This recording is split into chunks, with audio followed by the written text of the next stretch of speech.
Thank you very much, even for having me make this presentation. We've been talking on the question of why is it important to think about animals in the development agendas? What is our responsibility in ensuring this welfare? And we also had a serious question that how do we sustain animal welfare livelihoods, or how do we sustain livelihoods in animal welfare? And before I get into my presentation, I want to point to a number of things. One, communities are key in the conservation of this particular animal that we're talking about, the donkey. And why is that so? I think Kaelo had indicated earlier when he was making a presentation on wildlife that communities facilitate this type of cruelties and criminalities that goes on. And by reference, we're talking about theft in my presentation. So communities are key. Fortunately, they are also very key in providing solutions to this particular issue that we are dealing with. Now, secondly, I would also want to pose a question as we get into this conversation about donkey theft. Why do these guys steal the donkey? Who is stealing it? Where are they stealing it from? And from whom are they stealing this animal? Where are they taking this animal when it has been stolen?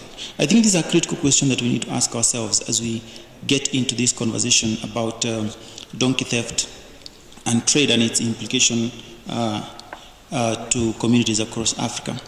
And by extension, I would also want to mention that Brooke works with partners, and they are very key in whatever we do.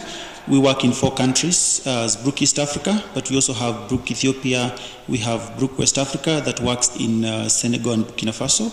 We also have a small initiative project that we are undertaking in Lesotho.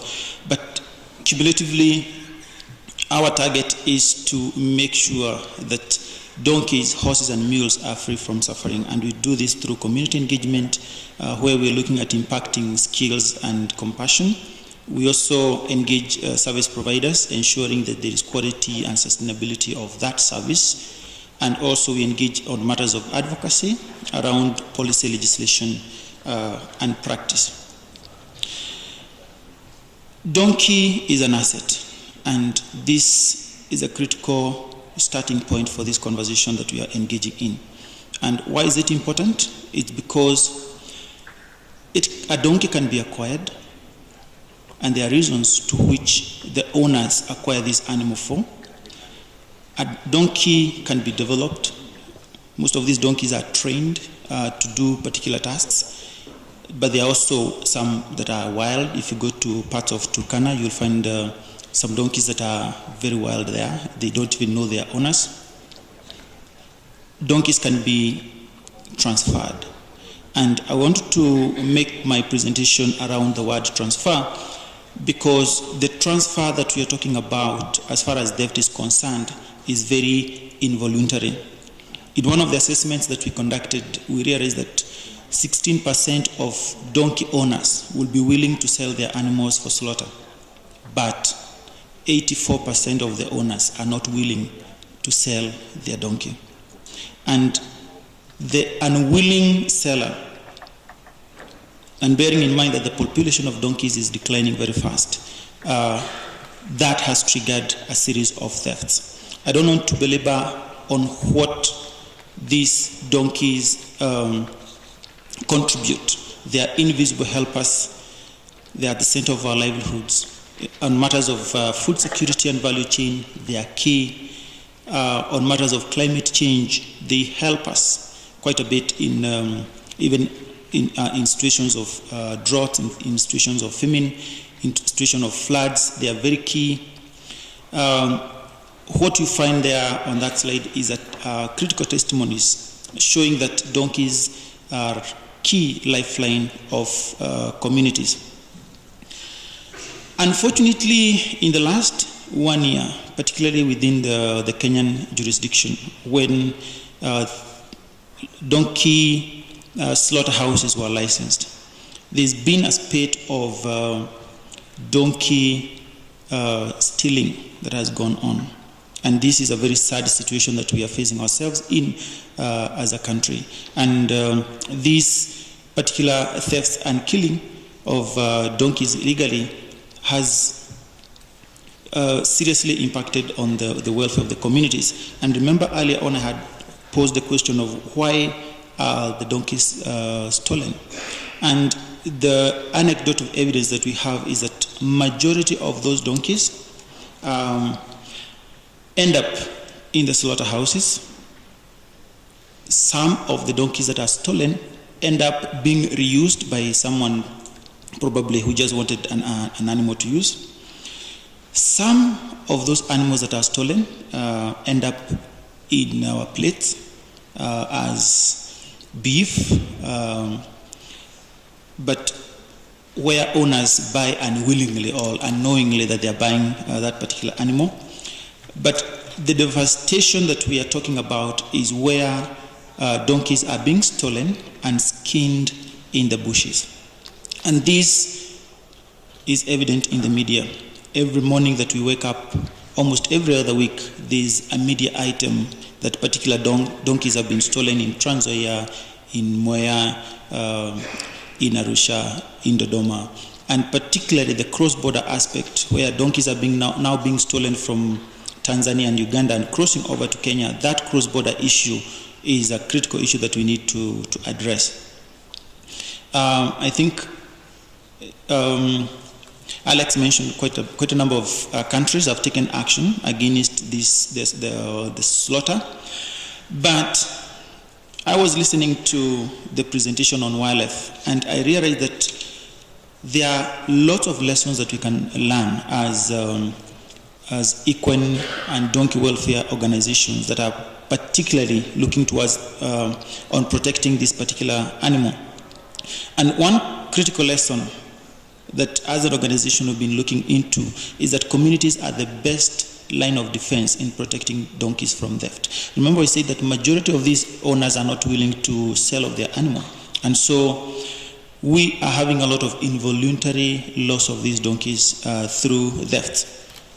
The unfortunate scenario that we are experiencing across the country is that prosecution of this particular type of criminality has not been an easy one.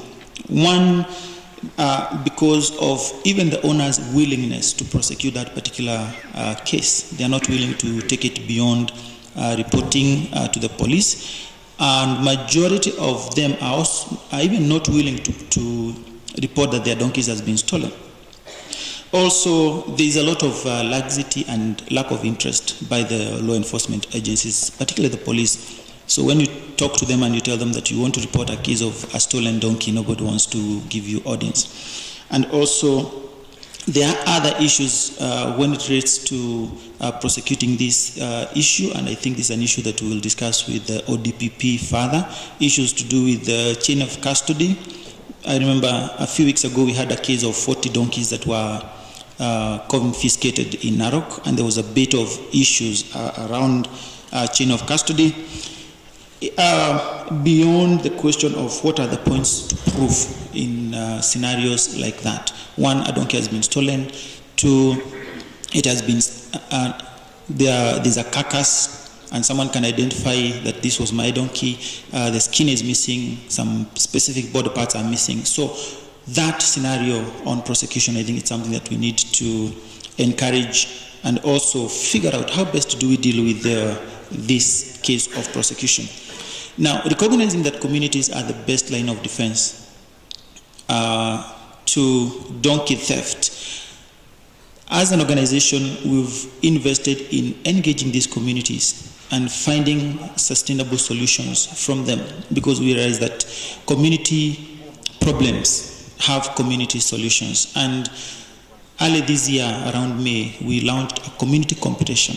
And the main reason for this community competition was to source innovative ideas from these communities and also have the communities own up to those innovative ideas so that when we engage them and support them to implement them, we'll come up with some very good protection for their animals. And from the application that the communities provided to us, we managed to narrow down to a number of initiatives that we are now currently supporting.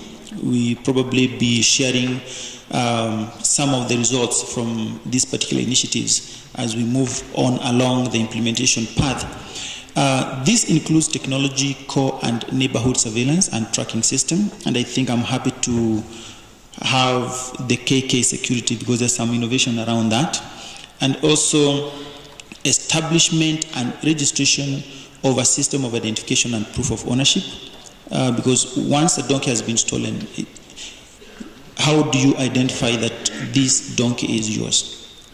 If someone has sold that donkey, how can you prove that that really happened? Someone sold it to you rather than you stole it from them.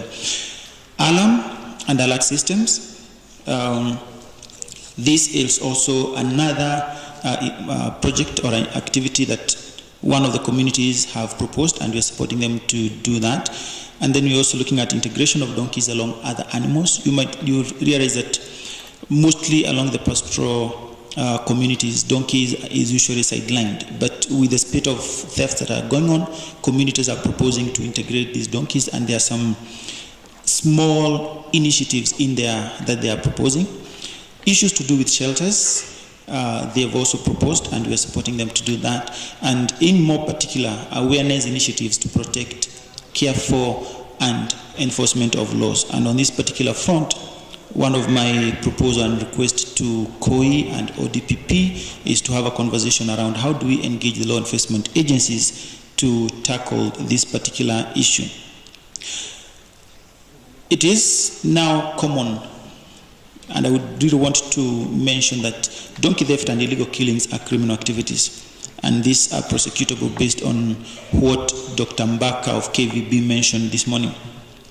Very well articulated within the penal code and CAP 360, and this is within the laws of Kenya. And I believe that in other countries the same applies. And when this happens, communities are disadvantaged.